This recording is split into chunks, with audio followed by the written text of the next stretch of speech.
grabando El siglo XXI es hoy, temporada 14, episodio 1555. El mito de Kodak. Primera parte, el nacimiento del mito. El siglo XXI es hoy.com.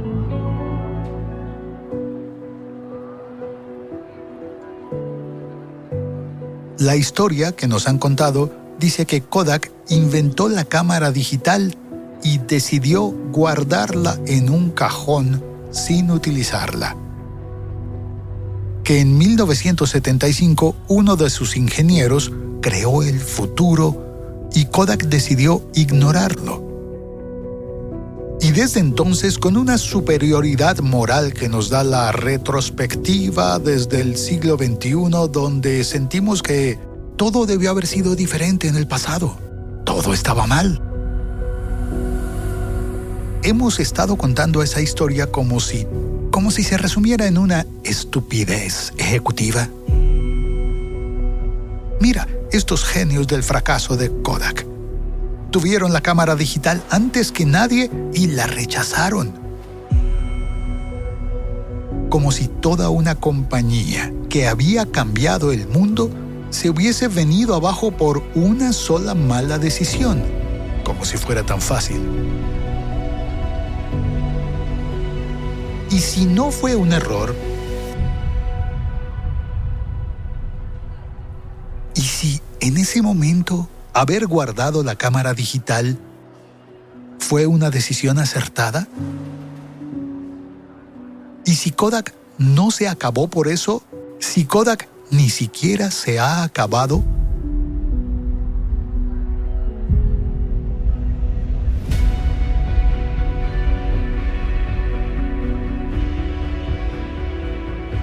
Soy Félix Riaño y te doy la bienvenida a este episodio 1555 de El siglo XXI es hoy.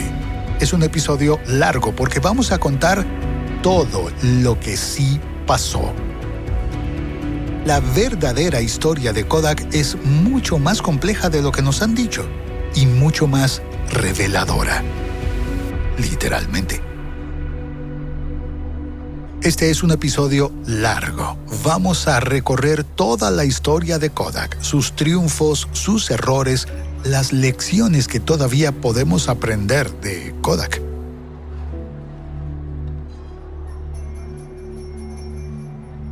Como el episodio es largo, está dividido en capítulos. Puedes mirar el texto de este episodio y encontrarás la lista de capítulos que hay. De esa manera puedes saltar directamente al que más te interese. O regresar si quieres volver hacia atrás y volver a escuchar una parte del episodio. Está bien, se vale. Puedes elegir la velocidad de reproducción, 1x, 2x, lo que aguante tu reproductor de podcast y tu cerebro. Pero sabiendo que es un episodio largo y que está diseñado para acompañarte, no vamos a tener prisa. Eres tú quien tiene el control de la velocidad a la que reproduces y de las partes de este episodio que quieres escuchar. Cada capítulo cuenta una historia concreta, de manera que puedes parar de escuchar y continuar después, igual que harías con un libro, por ejemplo. Separando los capítulos es posible que escuches publicidad entre los segmentos. Es la forma que tenemos para hacer que este podcast sea posible y que hayamos completado ya más de 13 años grabando y publicando.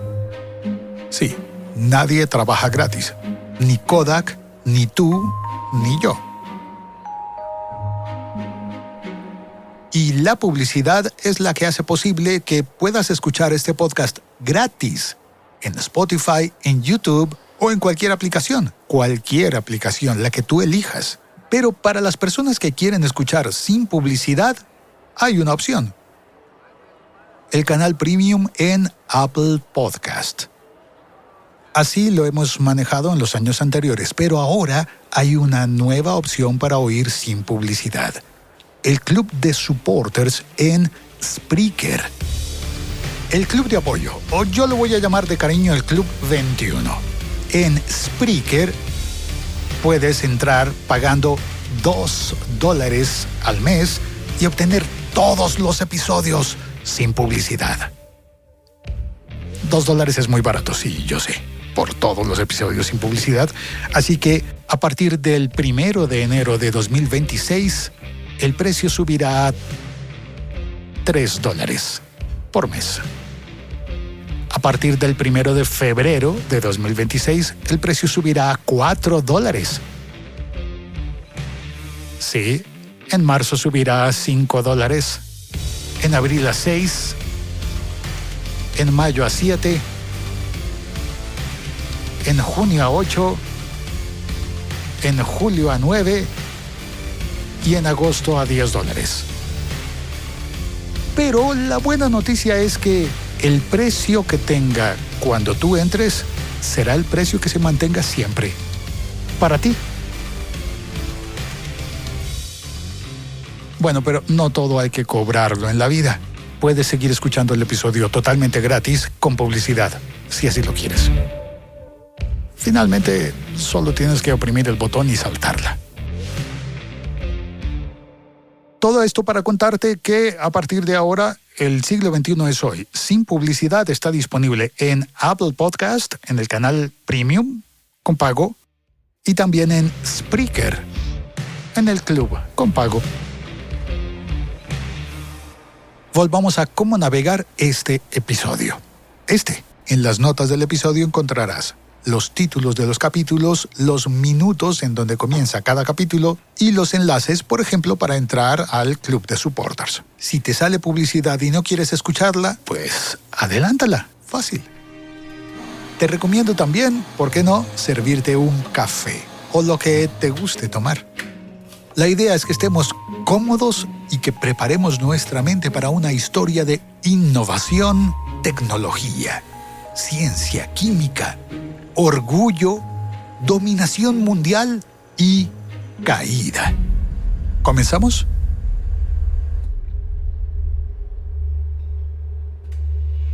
La primera parte de la historia es justo esa que nos han contado de una forma romantizada, bella, pero que podría inducirnos a error.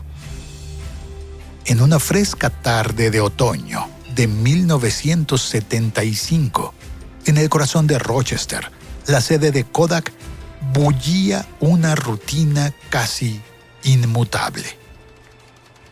Una compañía enorme, con largas salas de reuniones iluminadas por luz fría fluorescente. Era el escenario de un momento que parecía arrancado de un sueño futurista de los años 70 del siglo XX. Aquel día, en el corazón de la compañía que era la dueña de la fotografía en el mundo, un joven ingeniero se adelantó, llevando en sus manos el germen de una revolución. Revolución digital. En 1975, lleno de convicción, presentó su prototipo, la primera cámara digital, una máquina que hoy consideraríamos tosca, de diseño rudimentario, pero llena de la promesa de transformar la forma de capturar la realidad. Una cámara con un cassette. Sí, como los de escuchar música en los años 70. Las imágenes eran capturadas en un sensor primitivo, o al menos eso pensaríamos hoy, y parecían contener el eco de un futuro donde cada instante se iba a convertir en datos, listos para ser revelados en un instante digital. O quizás no. Al menos no de esa manera. El joven era Steven, un visionario en un mundo acostumbrado al ritual del carrete de película. Y la mirada de Steven brillaba con la certeza de que estaba a punto de abrir una puerta a un universo hasta entonces, 1975, desconocido. Pero en esa misma sala, la atmósfera se volvió densa porque los directivos, guardianes de un imperio construido sobre el éxito del rollo fotográfico, Cuando vieron el prototipo, intercambiaron miradas con escepticismo y se preguntaron: ¿qué valor tiene una imagen digital si no se puede revelar?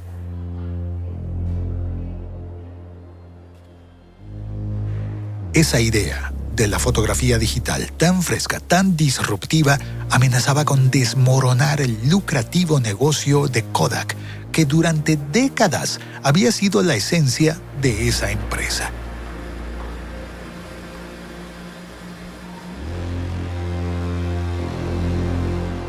La compañía decidió rechazar el prototipo. En ese instante, el futuro de la fotografía parecía bifurcarse en un sendero inexplorado, digital, y otro sendero seguro, pero que hoy consideramos obsoleto.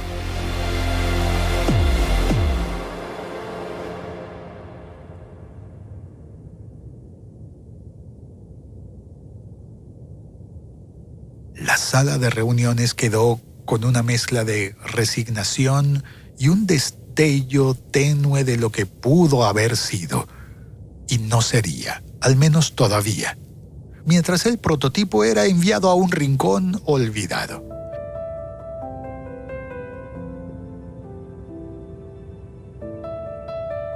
¿Pero pudo haber sido diferente? ¿Fue un error de Kodak?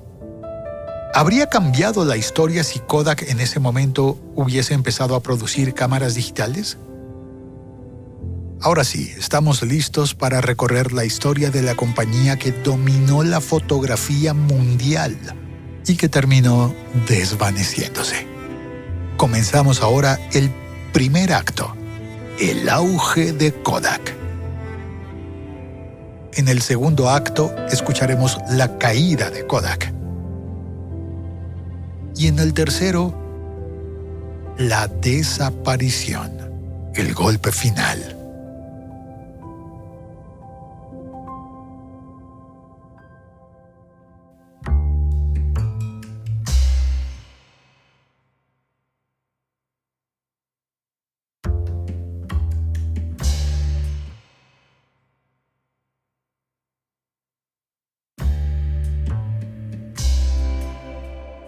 Para entenderlo todo bien, tenemos que viajar al siglo XIX.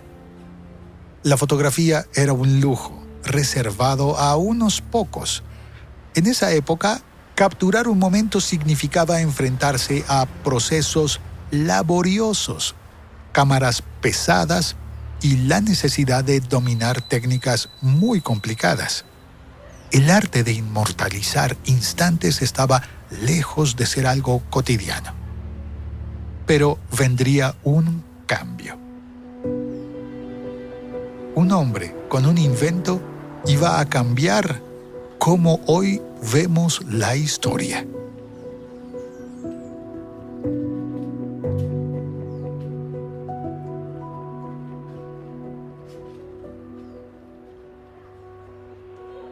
Todo había comenzado en 1826, cuando Joseph Nicéphore Niepce logró fijar por primera vez una imagen permanente utilizando una placa de peltre cubierta con betún de Judea.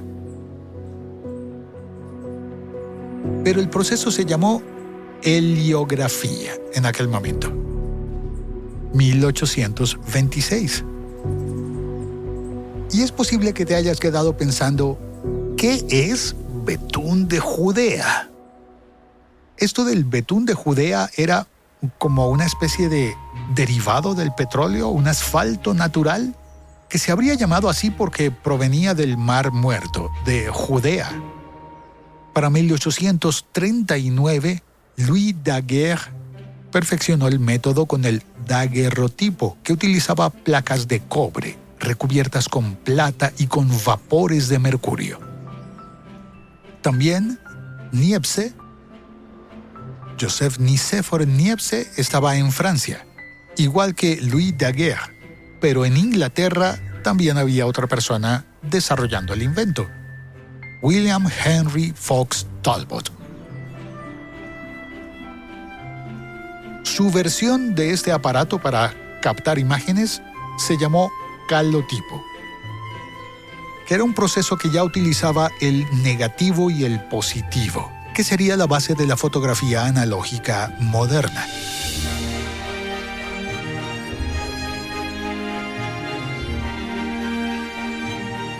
Y aunque realmente Francia e Inglaterra están muy cerca, estos tres inventores no se encontraron nunca.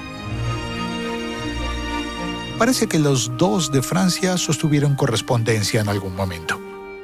Pero si buscas en la historia fotografías tomadas, o bueno, calotipos, daguerrotipos o heliografías del siglo XIX, encontrarás que imágenes del siglo XIX son tesoros visuales de la historia.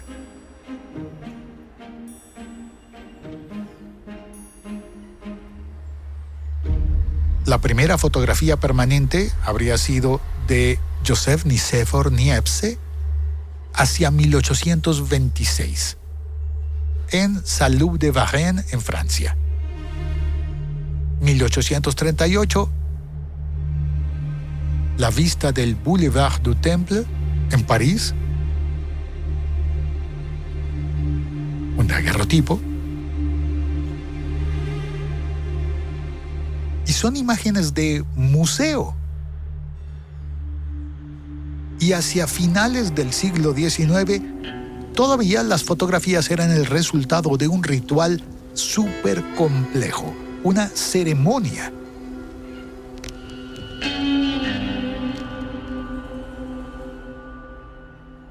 Y en ese escenario, George Eastman, que era un tipo con una visión ambiciosa, se dio cuenta de que la magia de capturar momentos no debía estar reservada solo para los expertos o solo para quienes pudieran permitirse el lujo de tener unos equipos muy costosos y alguien que los operara.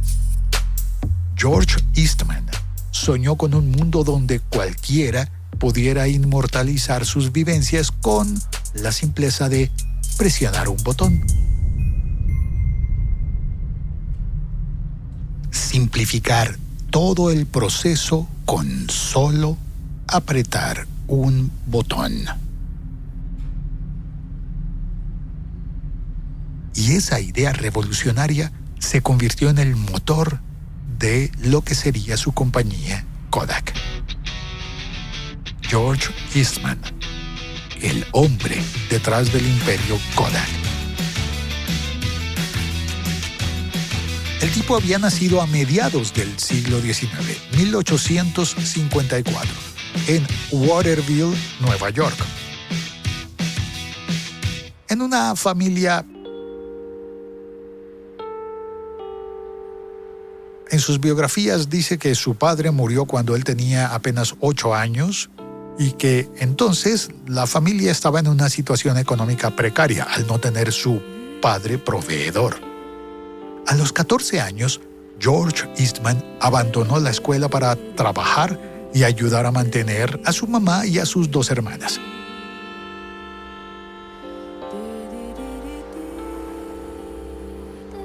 Para 1877, imagínate cuántos años han pasado. Cuando George Eastman tenía 23 años, su vida dio el giro que cambió su propio destino.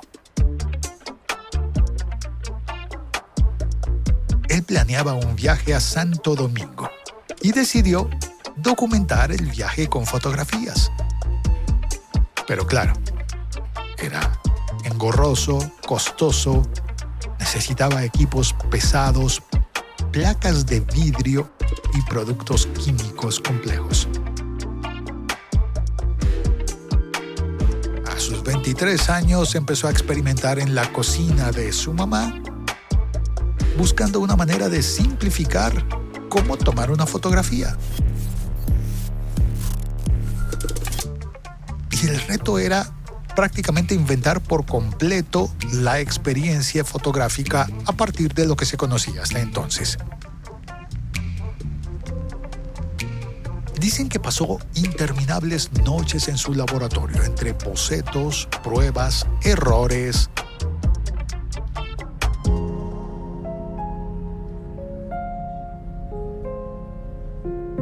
George Eastman se enfrentó a la dura realidad de la tecnología de aquel entonces.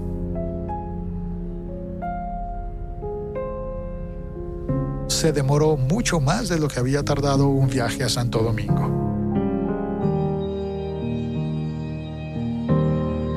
Pero habría rendido frutos.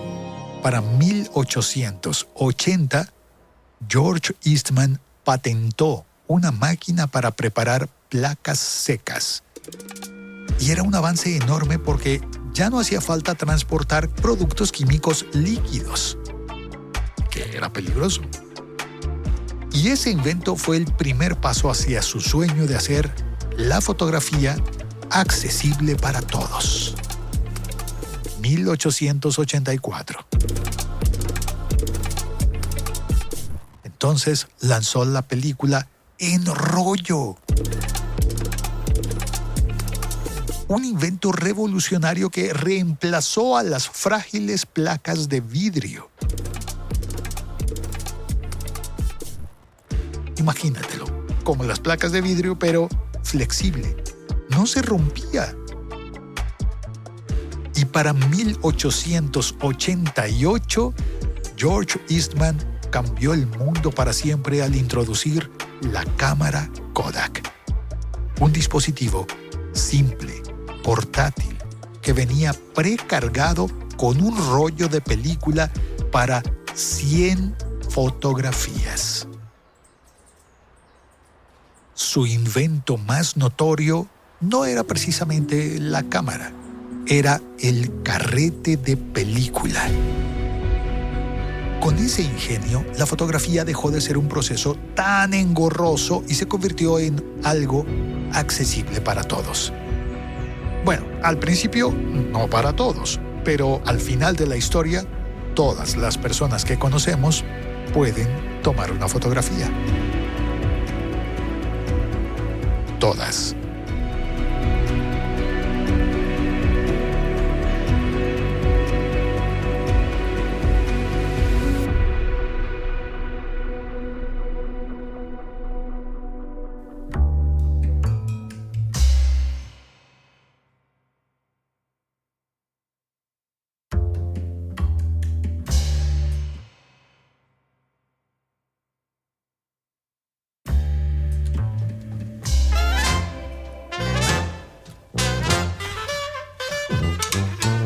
Comenzó la era de la democratización de la fotografía.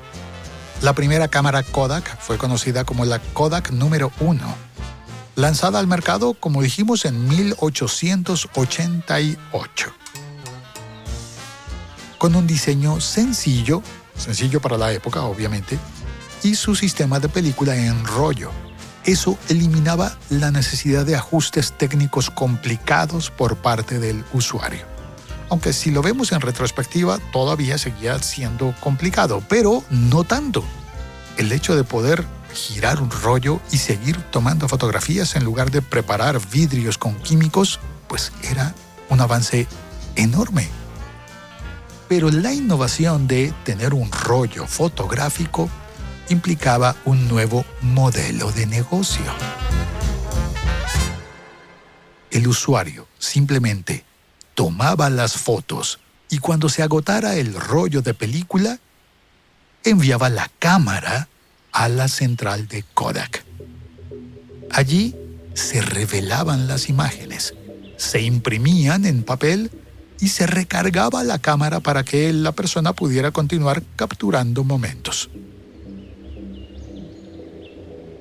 El eslogan de esa cámara Kodak fue: "Usted aprieta el botón, nosotros hacemos el resto".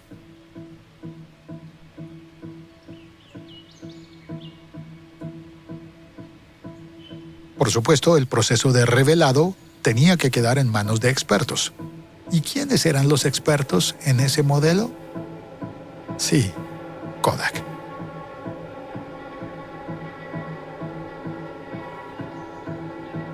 La compañía que empezó a vender la cámara principalmente en Estados Unidos, en Rochester, en Nueva York, donde estaba el centro neurálgico de la empresa. Pero para extenderse, Kodak estableció una red de distribución que incluía tiendas especializadas en fotografía y otros comercios minoristas que pudiesen servir como distribuidores, y la compañía promocionaba su producto, su cámara, a través de anuncios, por aquel entonces en periódicos y revistas. La gente se enteraba de que existía una cámara Kodak y que alguien haría el trabajo complejo del revelado por ti. Con ese sistema, cualquier persona podía capturar sus momentos sin preocuparse por el complejo proceso técnico de revelar las fotografías. La cámara facilitó el envío centralizado del film, de la película, a Kodak. Pero, ¿quién tenía las cámaras? Bueno, esa primera cámara, Kodak 1, estaba destinada a aficionados y a familias que no necesitaban conocimientos técnicos de fotografía.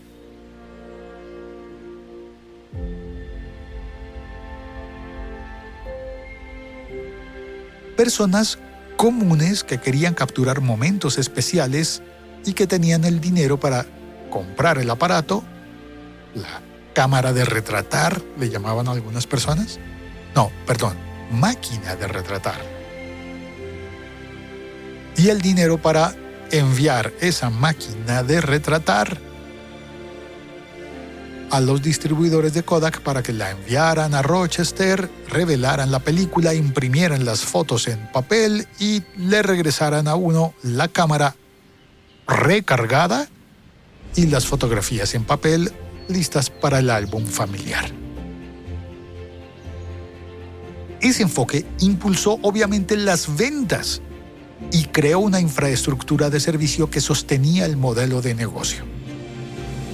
En 1900, el lanzamiento de la cámara Brownie, todavía más asequible, consolidó lo que sería la democratización de la fotografía en el siglo XX, permitiendo que millones de familias empezaran a acceder a la experiencia de capturar y de conservar sus recuerdos.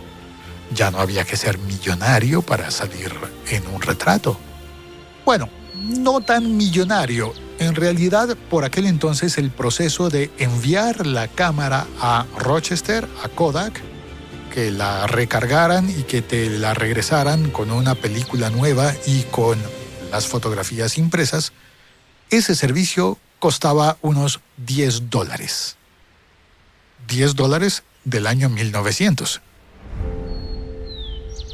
Y hay algo que nos sorprendería. Por aquel entonces, las imágenes, las fotografías en papel eran circulares.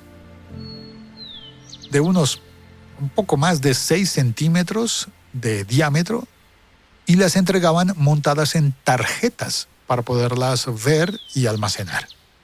Y te preguntarás, ¿por qué circulares? Sí, ¿por qué?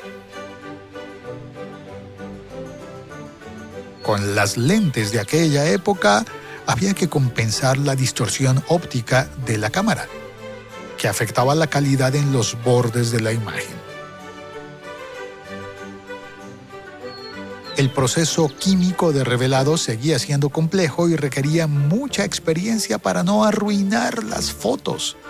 Pero ese modelo de negocio hizo que Kodak empezara a tener un éxito comercial impresionante.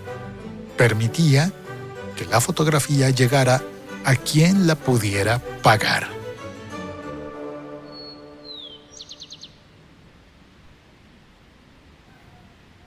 No era algo que una familia decidía de un día para otro. Era un plan. Tomarse una fotografía también era una inversión y un símbolo de estatus social. La fotografía era cara, tanto que durante buena parte del siglo XIX solo podían tomarse fotografías las familias acaudaladas, comerciantes prósperos, profesionales de prestigio, militares, políticos, élites. Y como era un lujo, pues hacerse una foto implicaba un ritual. La familia elegía la ropa más elegante que tuviera. Incluso podía comprar ropa muy elegante con motivo de una fotografía. Esa ropa no se usaba en ningún otro momento del año. Largos vestidos, trajes oscuros, broches, relojes de cadena, camafeos. Se usaban los camafeos. Que sé que posiblemente sea la palabra misteriosa de hoy. Si sabes lo que significa, podrías dejar una nota en los comentarios contando si en tu familia hubo fotos con camafeos. Se usaba todo lo que comunicara la idea de que somos una familia respetable. A veces era la única imagen que quedaría de toda una vida, así que había que lucir como se esperaba de una familia seria. Ir al estudio fotográfico era como ir a un teatro. Te recibía un técnico, te acomodaba el cuerpo con cuidado, el mentón recto, los hombros firmes, la espalda lo más inmóvil posible, porque había que mantenerse quieto durante varios segundos. Y si había niños, bueno, ahí empezaba la batalla. Apoyos de metal escondidos detrás del cuerpo para que se queden quietos. Sillas rígidas para sostenerlos. Y fotógrafos pidiendo silencio como si estuvieran en misa. Ahora, un álbum de colección de varias fotografías era algo que solo ciertos hogares podían financiar. Un álbum de fotos era un objeto de prestigio. Tener un álbum familiar era proclamar estatus.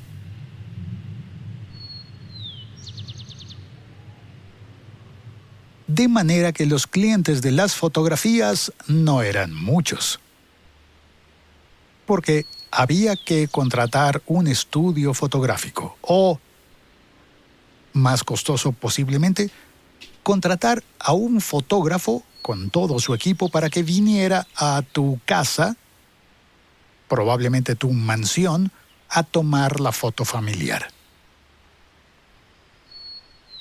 Pero luego apareció esa nueva opción. ¿Y si nos compramos una cámara? Pero por lo menos ya no tenías que dedicarte a estudiar fotografía para poder tomar una fotografía de tu familia. Podías o contratar a un fotógrafo o comprarte una Kodak 1.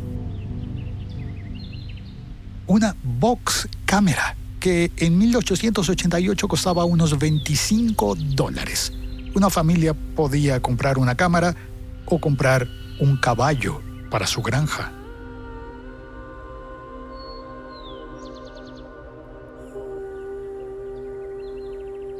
Pero después, en el año 1900, Kodak presentó su nueva cámara, la Brownie, que costaba $1. Solo $1.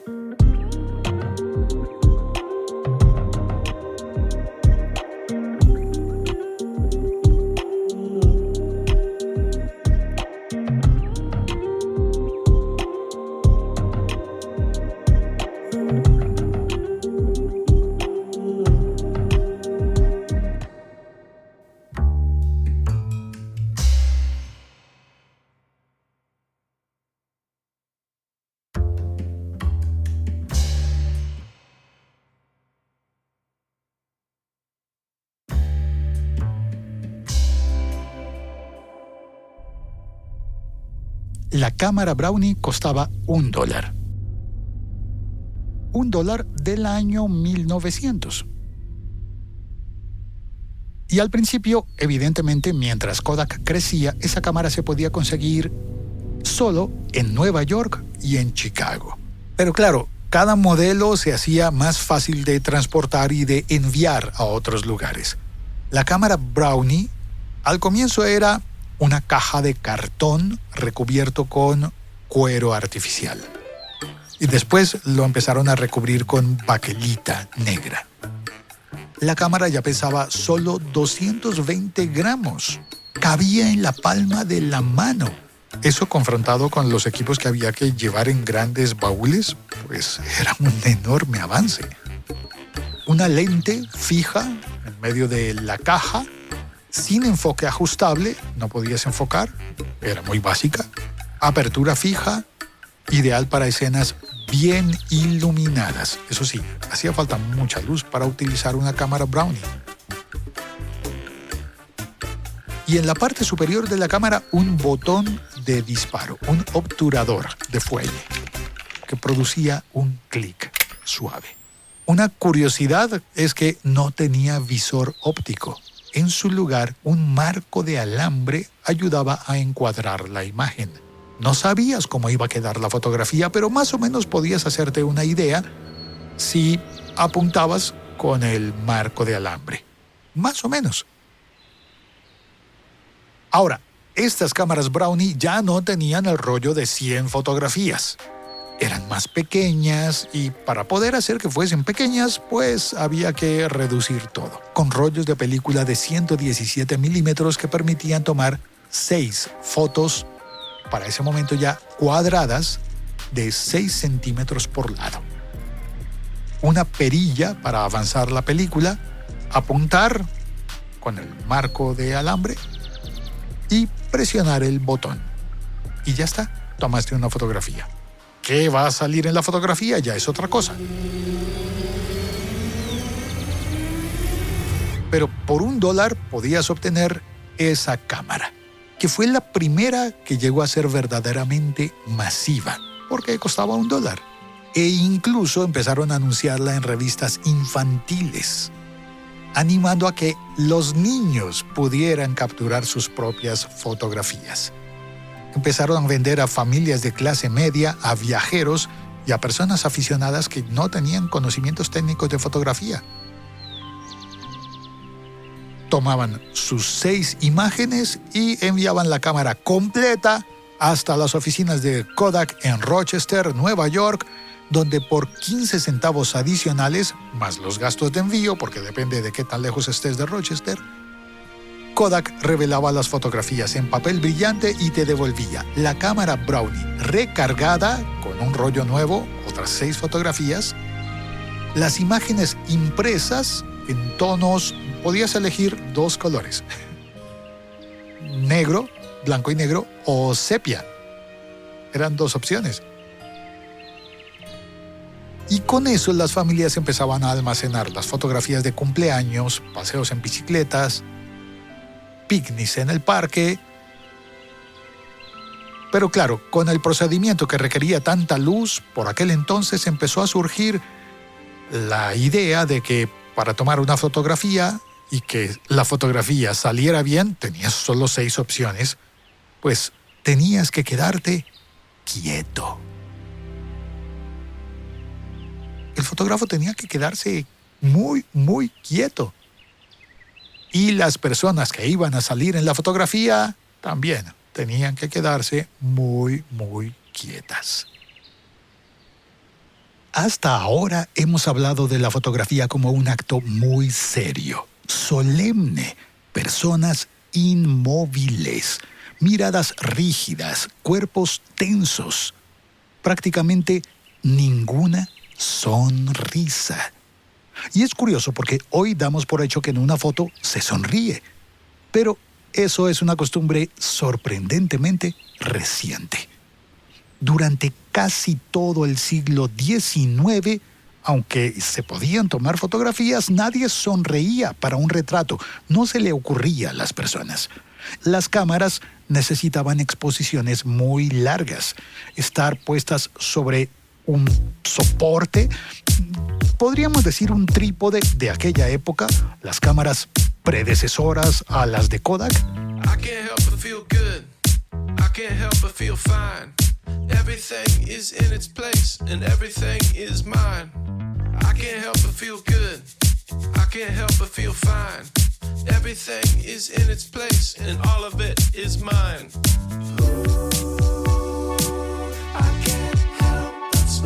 Un solo parpadeo de la persona fotografiada podía arruinar la imagen.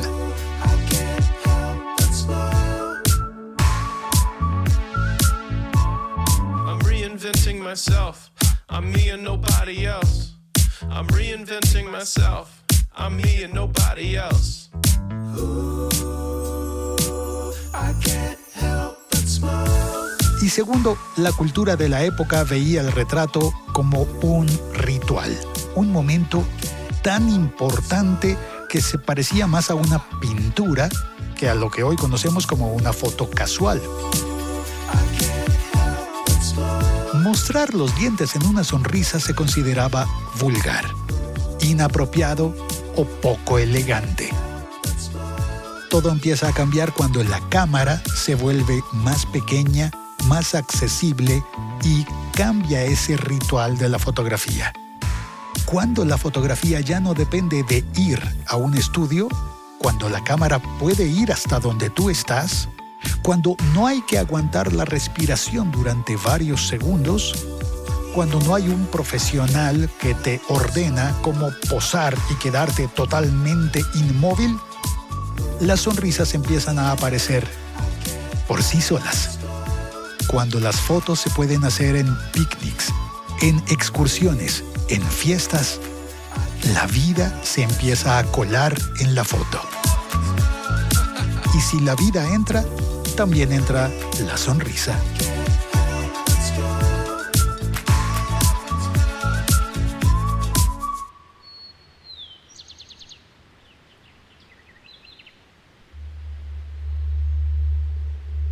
Cuando la foto deja de ser obligatoriamente un retrato como el de la pintura y se convierte en un momento, es cuando la historia empieza a acercarse a Kodak. Kodak experimenta con cámaras más simples, más portátiles, más intuitivas. Cámaras que no exigían conocimientos técnicos tan grandes.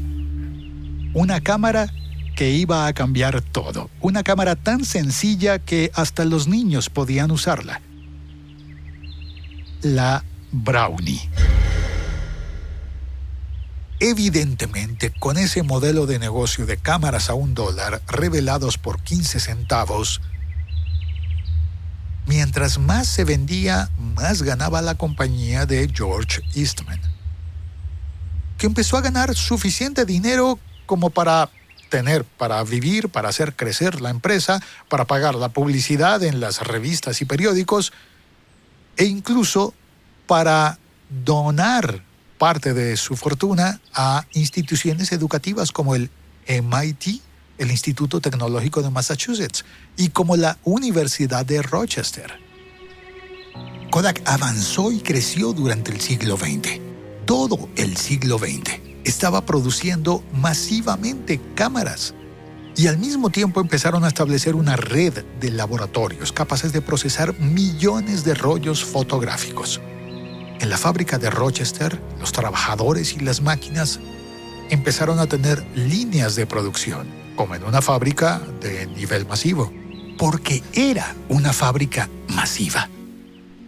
Y cada día cientos de cámaras nuevas salían de la planta. Las embarcaban en trenes y en barcos y las llevaban a mercados internacionales ya. La demanda de cámaras y de revelado crecía sin freno. Para 1910, Kodak ya tenía presencia en más de 100 países. Y su modelo de negocio, te vendemos la cámara y nos tienes que comprar el revelado y la impresión, se convirtió en un referente para la industria globalizada. Un modelo que después repetirían, por ejemplo, los fabricantes de impresoras, que te venden la impresora, pero luego tú les tienes que comprar la tinta. Y claro, Kodak empezó a crecer. Vendieron más de 250,000 unidades de cámaras en los primeros 5 años y siguieron creciendo, sacaron la Brownie 2. Imagínate, sí, ahora tenemos un Samsung S23, S24, S25, S26, seguramente. iPhone 11, 12, 13, 14, 15, 16, 17. Pues Kodak sacaba la Brownie 1 y la Brownie 2 al año siguiente. Y la estrategia funcionó de forma espectacular. Kodak se convirtió en sinónimo de fotografía. Se volvió un referente universal. Con cámaras Kodak se empezaron a tomar fotos de la Primera Guerra Mundial, el periodismo fue uno de los principales clientes de Kodak. El periodismo y la historia, podríamos decir. Las cámaras ya se podían llevar al frente de batalla. Y también a los hogares para retratar los cumpleaños. La cámara Brownie fue volviéndose un símbolo de la libertad creativa. Podías tomar fotografías de forma portátil, sin necesidad de químicos, sin trípodes, sin conocimientos. La historia visual del mundo fue completamente distinta cuando en todos los lugares empezó a ser posible una cámara Brownie de Kodak.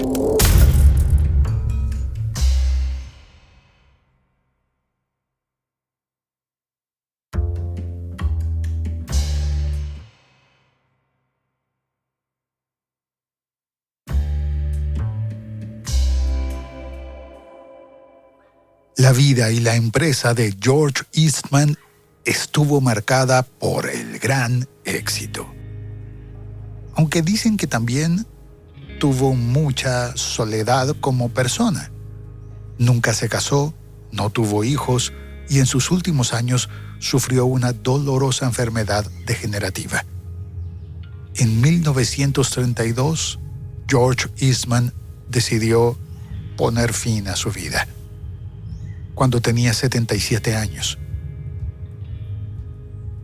Y no está muy claro cómo es que un hombre tan exitoso en los negocios termina firmando una nota diciendo: a mis amigos, mi trabajo está hecho. ¿Por qué esperar? Un hombre que desde 1920 había transformado la industria, innovador haciendo cámaras, desde esa compañía que se convirtió en potencia global y que definió la imagen del mundo. ¿Cómo recordaríamos visualmente el mundo? Durante décadas y décadas, Kodak expandió su dominio en tecnología, pero también en la forma en la que el mundo recordaba la historia, visualmente. Por ejemplo, cuando el planeta iba saliendo de la Gran Guerra, la que ahora conocemos como Primera Guerra Mundial, Kodak estuvo afianzando su posición en el mercado. Invirtieron fuertemente en la ampliación de sus instalaciones en Rochester, en Nueva York, donde había ya cientos de empleados trabajando en la producción de cámaras y sobre todo en el procesamiento de películas, creando películas, revelando películas. Las innovaciones tecnológicas permitieron perfeccionar los laboratorios de revelado y eso garantizaba imágenes de alta calidad para una clientela que cada vez era más grande. El eslogan de la compañía, "Usted aprieta el botón, nosotros hacemos el resto", se volvió sinónimo de confianza y de simplicidad. Bueno, simplicidad por aquel entonces. Tener a alguien que se encargue de las cosas que no sabes hacer, como revelar.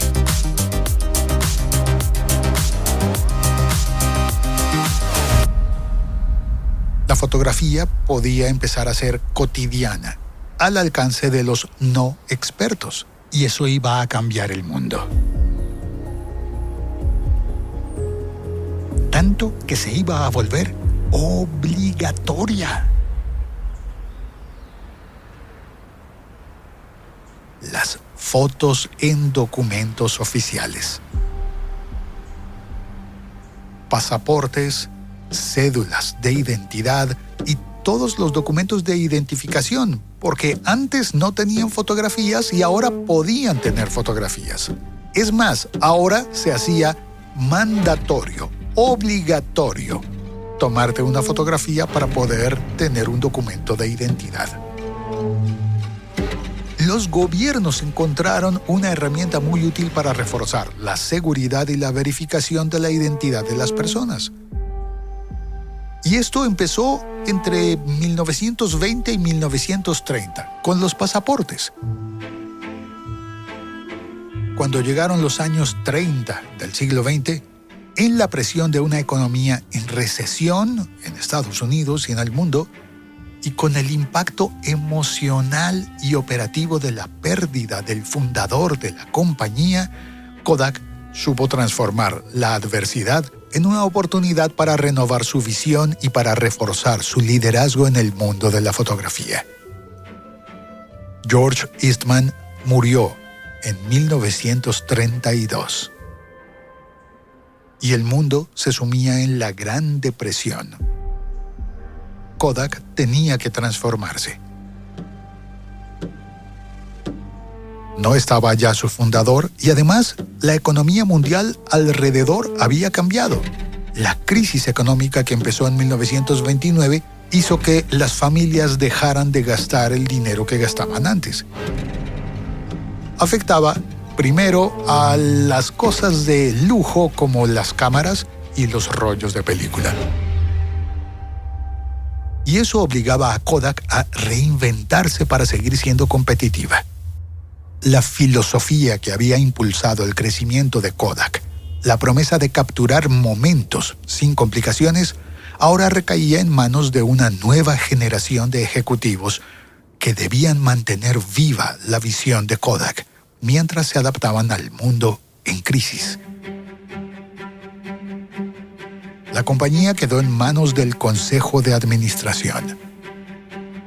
Y entre esos ejecutivos estaba Frank H.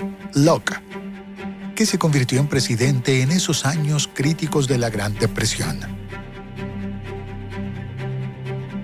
Tenían que mantener vivo el legado de George Eastman sin George Eastman y decidir qué pasaría con la cámara Brownie.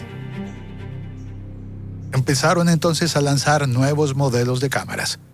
Por ejemplo, la Kodak Bantam Special, una cámara que era compacta y económica y que facilitaba a las personas capturar los recuerdos sin complicaciones técnicas.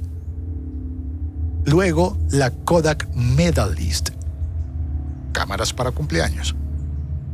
La fábrica entonces empezó a reorganizar las líneas de producción para optimizar costos, para ahorrar. Y empezaron a expandir la red de laboratorios de revelado. Nueva estrategia: abrir laboratorios regionales e invertir en investigación, permitiendo que la compañía se adapte a los cambios económicos y culturales que venían. Abrir oficinas y centros de servicio también fuera de los Estados Unidos. Más allá, mucho más allá de Rochester. Abrir en Europa, en Asia, en América Latina, creando una red global. Y empezaron a hacer más publicidad, que se volvió un aliado estratégico. Campañas que comunicaban un mensaje de esperanza. Un poco cumpliendo la función de recordarle a las personas que, a pesar de las dificultades, capturar los momentos en fotografías significaba mantener viva la memoria. Y si tienes memoria, tienes identidad. Empezaron a anunciar en los Estados Unidos en revistas y periódicos, en Harper's, en Scientific American y en otros medios populares de aquella época. La publicidad empezó a estar enfocada en el servicio. Kodak no era solo un fabricante de cámaras, era un facilitador de recuerdos y de momentos personales. Publicidad impresa en medios impresos mostrando fotografías de familias y de personas disfrutando la nueva posibilidad de capturar los momentos de la vida. Una estrategia comercial que desde la publicidad estaba sentando las bases para una industria que en las siguientes décadas se iba a convertir en un elemento indispensable en la cultura global. Kodak encontró la forma de sobrevivir e incluso crecer durante la Gran Depresión. Y así llegaron a los años 40, el tiempo de la Segunda Guerra Mundial.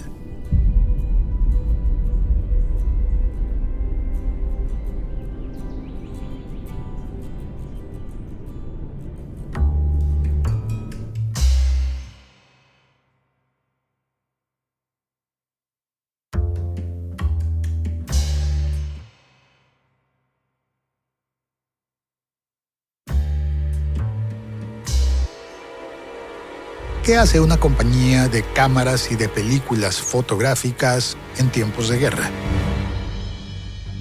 Kodak desarrolló y suministró películas especiales y cámaras robustas que permitían a los militares y a los corresponsales de guerra capturar imágenes de alta calidad en condiciones muy difíciles.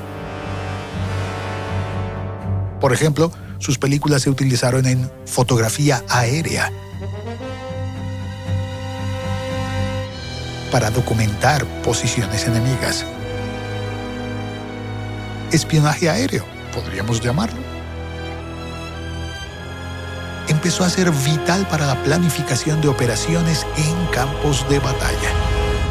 Además, las imágenes obtenidas con cámaras Kodak ayudaron a formar la opinión pública y a reforzar la propaganda aliada.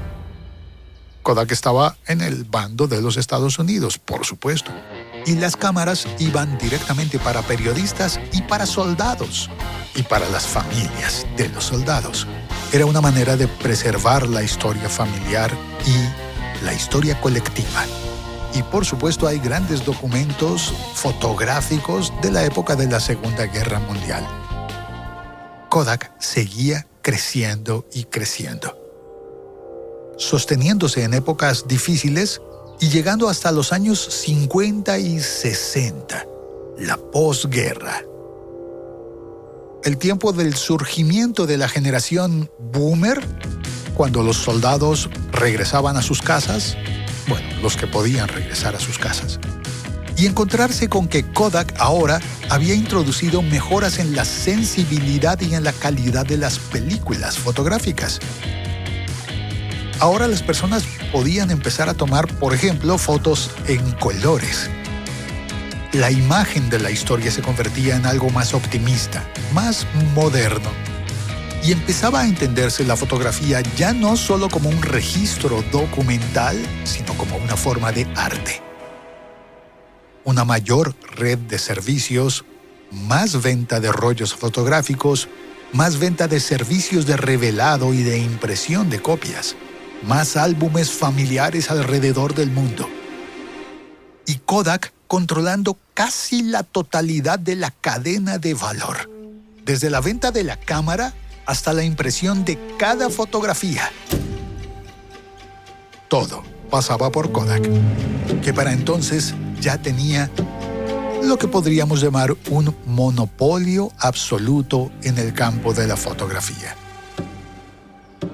I'm fond of the way that you vibrate, turning air into data. You're taking contacts for granted, never saving some for later. I'm sorry, could you say that again? I'm sorry. Words cross my mouth, I know they're not profound. Do I give power to my words, or are they empowering me? I'm sorry, but I've got nothing new to say. I'm sorry. It's the monkey business, it's the monkey biz. Communications at risk in the monkey biz. It's the monkey business, it's the monkey biz. I wish that I could understand, but everything you say sounds just like give orange me, give eat orange me, eat orange, give me, eat orange, give me you, give me you. Durante más de 50 años, Kodak tuvo el 90% del mercado de película fotográfica en Estados Unidos. 90%. The monkey business. 85% de todas las cámaras vendidas en Estados Unidos eran Kodak. It's the monkey biz. We all know in misunderstandings. The intention is clear, but you're so demanding. But how are we ever gonna break through to one another when purpose doesn't matter? We're hardly better than apes. That's why we're stuck in the monkey business. In the monkey biz. Communications at risk in the monkey biz. It's the monkey business. It's the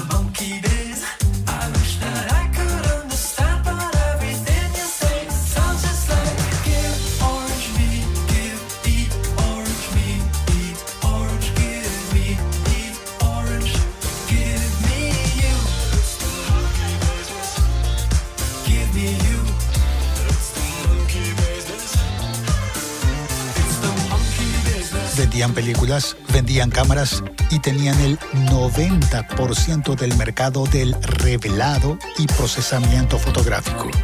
Completaron más de 50 años de hegemonía casi absoluta.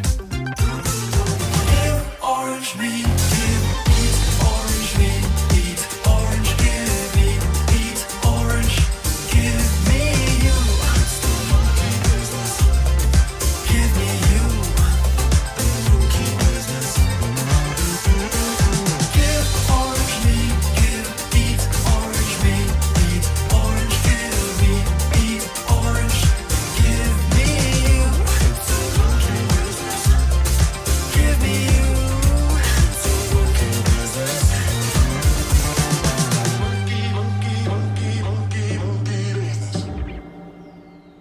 Claro, Kodak no era la única marca, eso sería ingenuo pensarlo. Pero la guerra había hecho que todos los competidores de Kodak estuviesen medrados. ¿Se dice así? ¿Medrados? Bueno, disminuidos.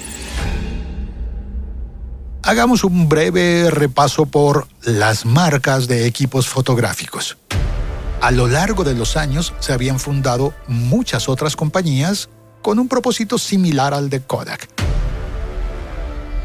En Estados Unidos, Kodak había sido fundada en 1888. Para 1937 apareció otra marca competidora que fue Polaroid. Ya hablaremos un poco más en profundidad sobre ellos. Y había muchas otras marcas, pero esas marcas estaban vinculadas a países que estuvieron en la guerra. Y la mayor potencia fotográfica aparte de Kodak y Estados Unidos había estado en Alemania, con 4 fábricas icónicas de ese país. Algunas lograron sobrevivir a la guerra.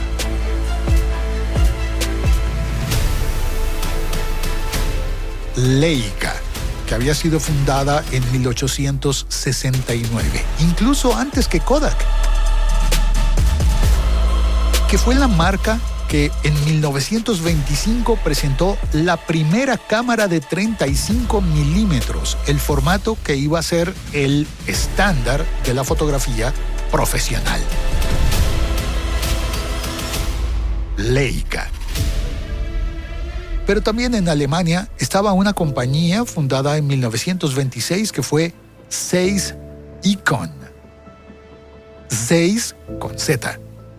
Z-E-I-S-S. Seguramente habrás visto que algunos teléfonos actuales tienen lentes de la marca Carl Zeiss, pues en el fondo es la misma marca fundada en Alemania en 1926. Pero también estaba Rollei y estaba la marca Agfa, un gran competidor de Kodak, que estaba produciendo químicos fotográficos y película fotográfica desde 1867, antes que Kodak. Leica, Zeiss, Rollei, Agfa, marcas de Alemania, que para los años 50 estaba reponiéndose de haber perdido la Segunda Guerra Mundial. Estaba entrando en el milagro económico alemán. Wirtschaftswunder.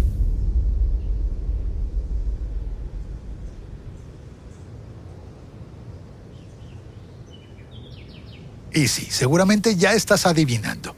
¿Dónde estaban las otras marcas de equipos y productos fotográficos?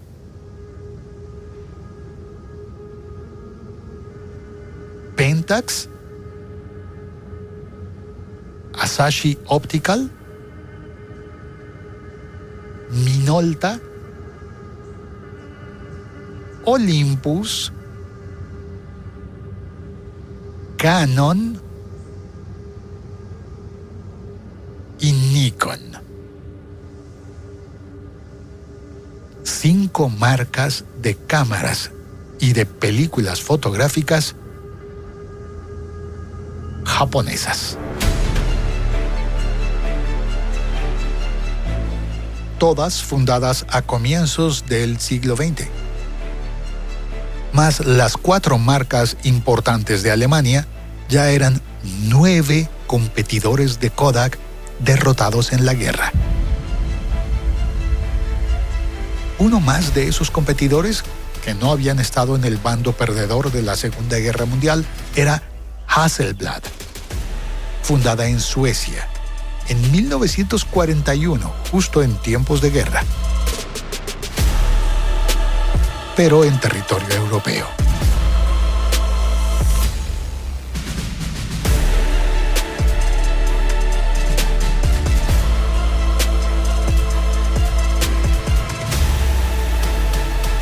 Y la última de las marcas competidoras para aquel entonces era Zenit, fabricada en la Unión Soviética.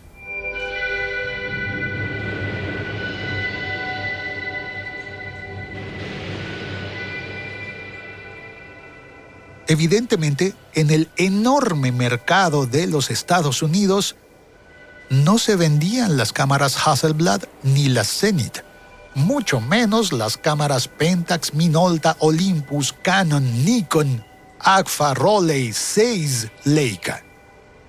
El mercado occidental, el mercado ganador de la guerra, estaba disponible casi por entero para Kodak, que no solo vendía las cámaras, sino que tenía el control de casi todos los laboratorios de revelado en el mundo. Incluso si alguna persona tomaba sus fotografías con una cámara Hasselblad o con una Pentax, lo más posible es que utilizara un rollo de película Kodak y que fuese a revelar a un laboratorio de Kodak, que además estaba liderando el cambio a la fotografía en color. Okay, yeah. Okay, yeah. Game time, front lines, step on the field, yeah, it's wartime. Hail Mary, run the play, oh yeah, we going for touchdowns. We here, no fear, gotta go for it on 4th down. It's showtime, gotta get mines, oh yeah, I told you it's wartime. Game time, front lines, step on the field, yeah, it's wartime. Hail Mary, run the play, oh yeah, we going for touchdowns. We here, no fear, gotta go for it on 4th down. It's showtime, gotta get mines, oh yeah, I told you it's wartime.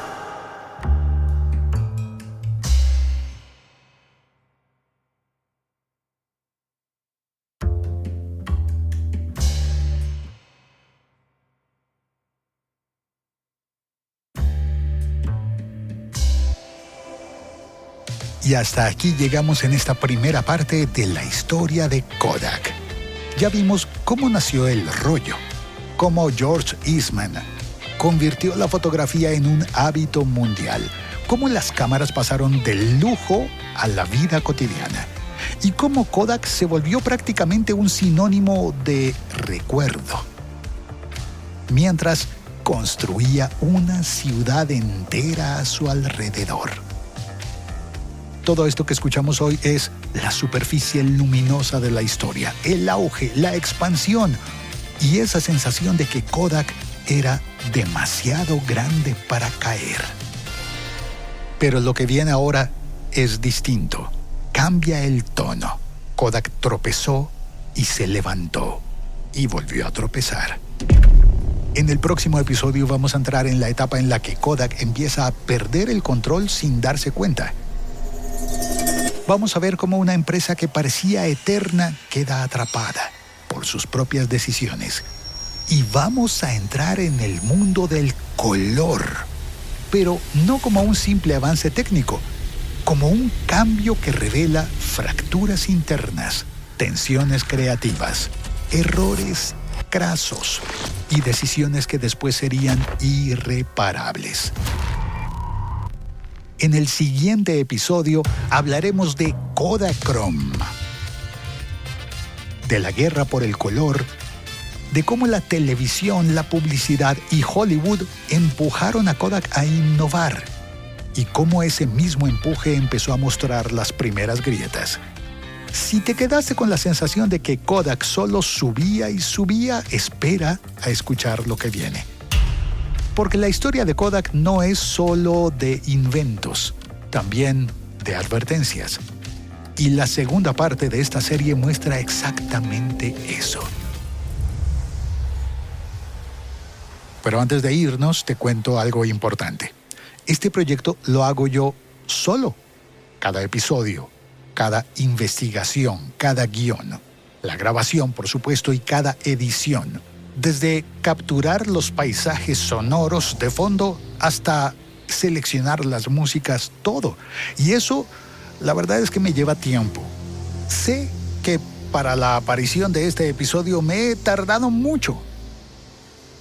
Pero, pues, es un trabajo de slow radio. Requiere tiempo de investigación, escritura, grabación, para que tú puedas escucharlo sin prisa. Que para escuchar rápido ya tenemos otros episodios. Por ejemplo, el Flash Diario. Episodios cortos salen todos los días. Pero no todo debe ser corto y rápido en la vida. El Flash es información rápida, fresca, y hay también relatos como este. Relatos que hago con todo el cariño del mundo y con mucho cuidado para que cada episodio, cada capítulo interno valga la pena escucharlo. Si quieres apoyar este trabajo, en la aplicación de Spreaker puedes entrar al Club de Supporters, al Club de Apoyo, y escuchar todos los episodios, este y todos los que quieras, sin publicidad. El precio irá subiendo, $1 cada mes. Si entras pronto, vas a poder asegurar el precio más bajo posible y congelarlo para siempre. Y además encontrarás los episodios especiales de paisajes sonoros que solo están disponibles para quienes apoyan el proyecto desde allí. Y por favor, si te está gustando esta serie, activa la campanita y la autodescarga en tu aplicación de podcast. Es la forma más sencilla de asegurarte de que no te pierdas los próximos episodios del Siglo XXI es hoy. Especialmente ahora que estamos entrando en la parte de la historia donde todo empieza a moverse bajo los pies de Kodak. Gracias por escuchar esta primera parte. Soy Félix Riaño, @locutorco en las redes sociales. Nos encontramos de nuevo en el próximo episodio. Ahí es donde el color entra en escena y empieza a cambiarlo todo.